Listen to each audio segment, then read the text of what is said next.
that wind was felt. And that was something that we just saw those images of how powerful water can be when wind is also thrown in the mix. But this is the latest on Tropical Storm Ian. At this point, as of the 2 o'clock advisory, we still have maximum sustained wind speeds at 70 miles per hour. Guys, this is flirting just 4 miles per hour away from a hurricane status, and it is forecast to actually make it to that status. It's technically 40 miles northeast of Cape Canaveral. It's pulling away from Cape Canaveral, but man, oh man, they are going to be dealing still with few of those very gusty winds, gustier than what we're seeing even right now here at home. And I know it's still breezy. They're going to be dealing with that for a few more hours ahead. And that is why all up and down along I-95 from portions of Palm Bay, just south of Palm Bay, all the way up into Georgia, we are still dealing with on land those tropical storm warnings. For the coastal regions, already some hurricane warnings taking into effect. Let's bring this a little further to the north because I actually want to show you how those hurricane warnings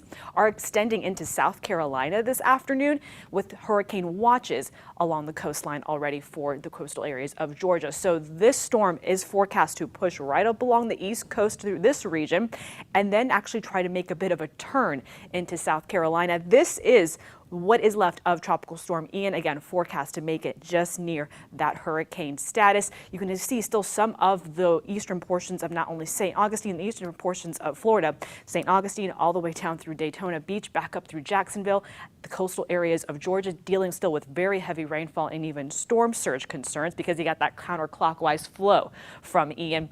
This is what we've been really keeping a very close eye on. We'll get a brand new update from the National Hurricane Center at 5 p.m. That is forecast to at least take it to about a 75 mile per hour wind type of a system. So that would bump it up to back to a hurricane before it makes that third landfall. It's official third landfall near Charleston. Some tracks even try to get a little bit closer, maybe just immediately north of Charleston. But either way, you are talking about this storm still causing issues for parts of the United States even after it leaves the state of Florida. So here is Ian as of right now. I just wanted to show you again that big outer flow, really the flow overall across the state of Florida, still feeling the impacts. Thankfully, the bulk of the dangerous weather is pushing out just still the eastern, northeastern portions of Florida, of course, dealing with the strongest at this hour. But look at the outer flow, that wind coming in out of the north. That has just been pushing up water, again, just near our Pinellas County beaches, just near even down through Sarasota and Manatee counties, keeping it just parallel along the coastline as of this hour. So look what happens as we take you through your futurecast. We're actually being wrapped around with some drier, more comfortable air, so that's why we're staying basically in the 70s right now, even some spots in the 60s, partly to mostly cloudy skies.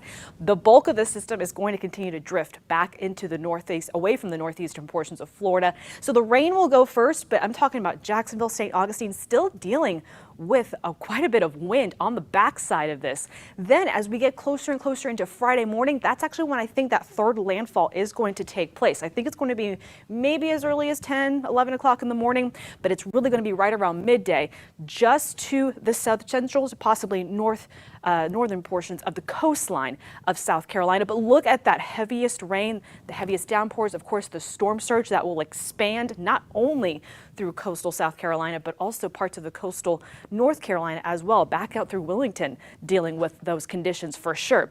And then it does weaken. It becomes more this disorganized area of low pressure. But I mean, you're going to see spots across the Northeast still feeling the effects from Ian later in the week, even when it's no longer an actual organized tropical system out there.